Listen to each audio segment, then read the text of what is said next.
Et bouillard. Aujourd'hui, on va parler d'un anime un peu spécial. Inuyashiki. Tu connais pas? Eh ben, je vais t'en parler.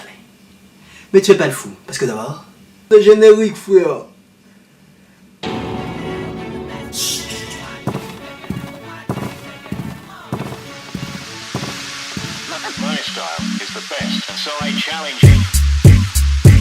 Donc bonjour à tous, donc comme je vous l'ai dit aujourd'hui on va parler d'un manga qui s'appelle Inuyashiki. Donc premièrement il faut savoir que la personne qui a fait ce manga là, Hiroya Oku, il a fait plusieurs choses que je montre là, là, là, et là, et là. Et c'est par ici la sortie de la baraque, monsieur. Dont le manga le plus connu qu'il ait fait c'est Gantz. Ceux qui connaissent Gantz, vous savez à quoi vous attendre. Donc Inuyashiki nous raconte l'histoire d'un homme âgé de 58 ans, mais il en paraît beaucoup plus. Donc c'est un salaryman, un employé au Japon lambda. Personne ne le respecte, en passant par ses collègues et sa famille. Personne le respecte. Chérie, tu veux pas manger?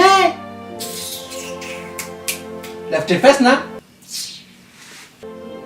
Donc sa santé se dégrade. On apprend qu'il a un cancer en phase terminale et qu'il va bientôt mourir. Donc il essaye d'appeler sa famille, donc son fils, sa fille et sa femme. Il dort même plus dans la même chambre avec sa femme, hein, pour vous dire. Et tout le monde s'en fout. On n'a pas le même respect envers les padres. Donc comme je vous l'ai dit, il se fait pas vraiment respecter. Je sais pas si c'est pareil pour vous, mais j'ai fait ça, j'avais pas répondu à mon père, c'était...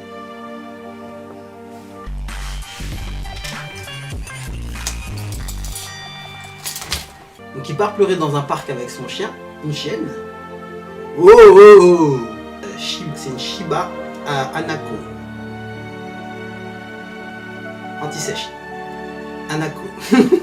Et il se fait complètement détruire, il se fait exploser par ce qu'on suppose être des extraterrestres. Et à partir de là, on entend les voix extraterrestres qui disent « On va remarquer notre présence, il faut reconstituer les corps, mais on n'a rien pour reconstituer les corps, donc on n'a qu'un arsenal militaire, blablabla. » Ils reconstituent les corps avec leur arsenal militaire.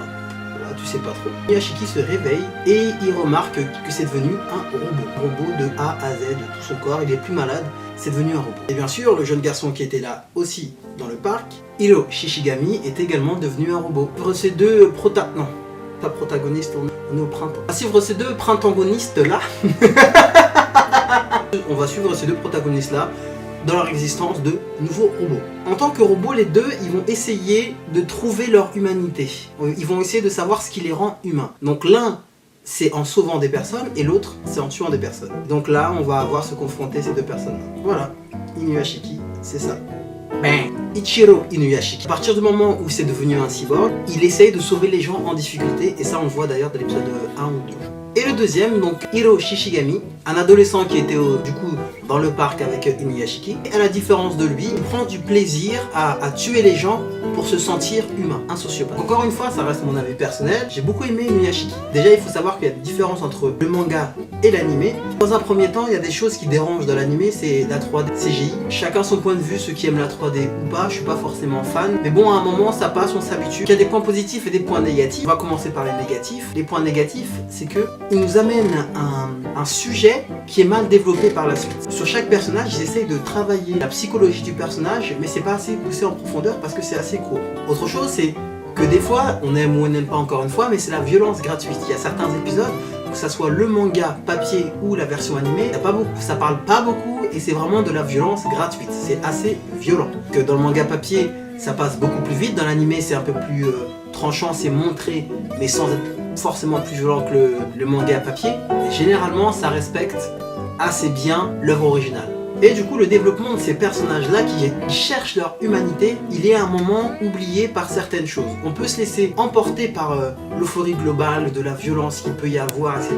Mais il y a certains moments qui paraissent what the fuck. Les points positifs, dans les négatifs, ça en fait aussi partie. Vous avez de la violence, ça dépend ce que vous recherchez, mais c'est assez cru à certains moments. Si vous connaissez l'autre anime qui s'appelle Gantz, il y a aussi de la violence qui est assez gratuite par moment. Vous verrez dans certains épisodes de quoi je parle. Et dans cet animé, on a un questionnement sur la nature humaine et ce qu'elle est capable de faire lorsqu'elle détient du pouvoir. L'un qui passe par Inuyashiki et l'autre qui passe par Shishigami. Je trouve que le concept il est assez bien amené. Et comme je vous l'ai dit, des thématiques comme qu'est-ce qui nous rend humains sont à peine effleurées dans l'anime ou le manga. Et de la folie que le pouvoir qu'ils ont acquis peut entraîner. Hashtag Spider-Man. Un grand pouvoir implique de grandes responsabilités. With great power comes great responsibility. Peter. Je te connais. Parker. Peter. Oh là là, je devrais fermer sa gueule là, hein. Pardon, professeur. Donc il n'y a pas de réel questionnement, on nous donne déjà les réponses en avant. On s'attend à beaucoup de choses et de situations à l'avance, mais ça reste plausible. Moi personnellement je ne suis pas fan de la 3D dans les animés. Après dans la version manga aussi, c'est que à beaucoup de moments il y a des photos qui sont utilisées, il y a beaucoup de mangaka qui font ça, qui prennent des photos de vrais lieux de Tokyo pour réaliser leur décor. Et à certains moments dans le manga, il n'a pas pris beaucoup la peine de retoucher les photos et on voit bien que c'est des vraies personnes et ça c'est assez dommage. Que ça soit le manga ou l'animé, je conseille les deux. En manga il n'y a que 10 tomes seulement et en animé il n'y a que 12 épisodes qui se regardent assez vite et c'est début, fin. Voilà, c'est pas des trucs avec 50 saisons, début, fin, 12 épisodes. Voilà, Nuyashiki Last Hero. Donc si t'as aimé cette vidéo, n'hésite pas à laisser un petit commentaire, la cloche, tout ça, tu connais. Et à dire si tu veux que je parle de certains mangas que tu connais. En attendant, bouillard, bang.